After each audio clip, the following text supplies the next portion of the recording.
Hi guys, እንዴት ናችሁ? ደህና ናችሁ ሆይ?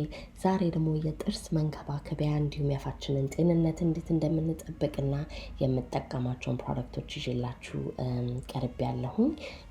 ዛሬ የማሳያችሁ እንግዲህ በሳምንትም በወርም በየቀኑም ደግሞ የምጠቀማቸውን ለጥርሴ ጤንነት ወይንም ለአፌ ጤንነት ጠቃሚ ናቸው የምላቸውን ፕሮዳክቶች ነው። እንደምታዩት ኦርጋኒክ ቨርጂን ኮኮናት ኦይል እጠቀማለሁኝ።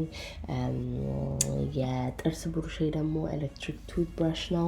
ከአማዞን ላይ ነው የገዛሁት። የተለያየ የማንጫ የማጽጃ ያለው ሲሆን የሃይ ስማይል ደግሞ በተወሰነ ጊዜ አንድ ጊዜ ጥርሳችንን ለማንጣት የምንጠቀመው የጥርስ ማንጫ ዩቪ ላይት ያለው ፕሮዳክት አለ። ይህንንም ለአመታቶች እጠቀምበታለሁኝ። ለተወሰነ ጊዜ አሁን አቁሜው ነበረ፣ ግን አሁን ተመልሻለሁኝ። የምንጀምረው እንግዲህ በኮኮናት ኦይል ነው። የኮኮናት ኦይል በጣም ብዙ ጥቅም አለው አፋችንን ለማጽዳት ማለት ነው። ብዙ ጊዜ ጥርስ ብሩሾቻችን የጥርስ ፍሎስ ማድረጊያችን የማያገኟቸውን ባክቴሪያዎች በዘይት ፑል ማድረግ ይቻላል። ይሄ ቴክኒክ በጣም የቆየ ቴክኒክ ነው። ኦይል ፑሊንግ ወይንም በዘይት መጎተት ይባላል። ይሄም የሚረዳው እንዳልኳችሁ ባክቴሪያዎች እንዳለ በዘይቶች ተጠቅልለው ስለሚቀመጡ ዘይት ደግሞ ዘይትን ጎትቶ ማውጣት ስለሚችል እኛ ጥርስ ብሩሾቻችን የማይደርስባቸውን ባክቴሪያዎች እንዳለ በዚህ ዘይት ለ20 ደቂቃ ወይንም ለ10 ደቂቃ ጠዋት ከመፋቃችን በፊት ጥርሳችንን ብንግሞጠሞጥ በጣም ቆንጆ አድርጎ ያጸዳልናል። ጥርሳችሁን በደንብ ከተግሞጠሞጣችሁ በኋላ ሜክ ሹር ሲንካችሁ ላይ እንዳትተፉት፣ ምክንያቱም ዘይቱ የሲንካችሁን ቀዳዳ ከጊዜ ብዛት ሊደፍንባችሁ ስለሚችል ከቻላችሁ ትራሽ ውስጥ ወይንም ቆሻሻ መጣያ ውስጥ ያንን የተግሞጠሞጣችሁበትን ዘይት ለመስፋት ሞክሩ፣ ወይንም ሽንት ቤት ውስጥ። ከዛ በመቀጠል ጥርሴን በደንብ አድርጌ ከተግሞጠሞጥኩ በኋላ በብዛት ያው ከቻልኩኝ በየቀኑ አደርጋለሁ፣ ካልቻልኩኝ ግን ባገኘሁት አጋጣሚ እንዳለ በዘይት ተግሞጥሙጬ ድዴ ውስጥ ያለውን ቆሻሻም ሆነ የማያስፈልጉ ነገሮች ጥርስ ብሩሼ የማይደርስባቸውን ነገሮች በሱ አጸዳለሁኝ።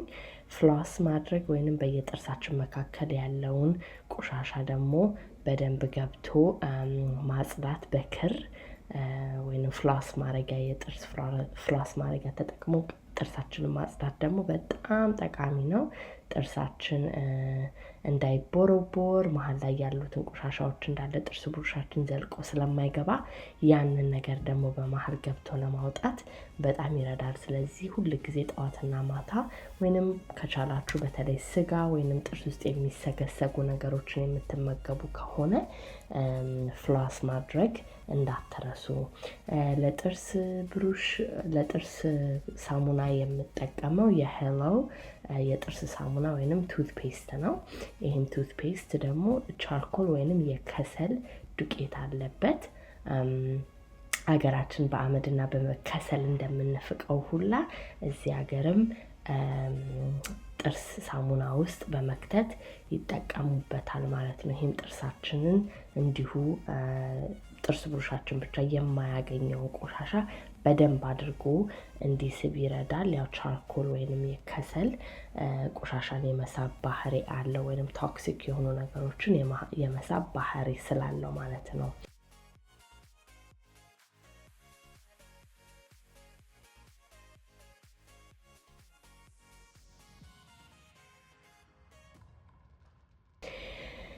ይሄንን ካደረኩ በኋላ አንዳንድ ጊዜ በወር አንዴ ወይንም በሁለት ወር አንድ ጊዜ ጥርሴን ቤት ውስጥ ብሊች አደርጋለሁኝ። ወይንም የምጠቀመው ፕሮዳክት ሃይ ስማይል የሚባል የአውስትራሊያን ብራንድ የሆነ ነው።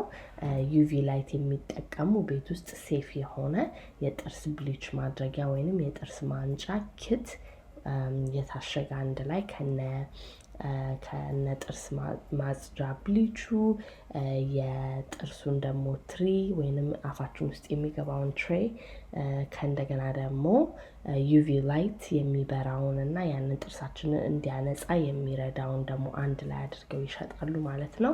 ካገኘሁት ሊንክ አደርግላችኋለሁ። I bought it a long time ago እንደምታዩት ይበራል። ሶ ጥርሳችሁ ላይ ያንን መድኃኒቱን እነሱ የሚሰጡትን መድኃኒት ኢንስትራክሽን አለው።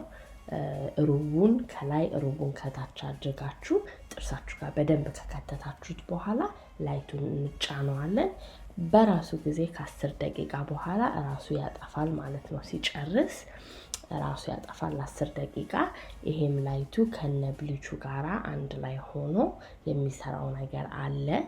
ሳይንቲፊክሊ ወይንም እነሱ ራሳቸው ፎርሙሌት ያደረጉት ሲጠፋ ጥርሳችሁን ተግሞጥሙጣችሁ በደንብ ሲግኒፊካንትሊ ጥርስ ያነጻል ማለት ነው። ሶ ሆስፒታል ሄዳችሁ ጥርሳችሁን ማንጻት ካልቻላችሁ ይሄኛው መሞከር ትችላላችሁ። ይሄንን ነው የምወደው፣ በጣም ነው የምሞክረው። ሁሌ ያላረገውም ጥርሴን ሴንሲቲቭ እንዳያረገው ማለት ነው። ይህንን ሁሉ ካደረግኩ በኋላ ለከንፈሬ ስኳርና ማር በመቀላቀል ቆንጆ የከንፈር ስክራብ አደርጋለሁ። ያው ጥርሳችንን ካጸዳንና ምንድነው ካንጸባረቅን በኋላ ከንፈራችንንም ደግሞ ለመንከባከብ በዚቹ እንቀጥል ብዬ ነው ይሄንን ደግሞ የከንፈር ማስክ ያሳየኋችሁ። በጣም ቀላል ነው። 1 ማንኪያ ማር፣ የተወሰነ ደግሞ ሩብ ወይንም ግማሽ ማንኪያ ደግሞ ስኳር አድርጋችሁ ከንፈራችሁን በደንብ ስክራብ ብታደርጉት የሞተውን ቆዳ እንዳለ በጣም ለማለስለስ ይረዳል ማለት ነው።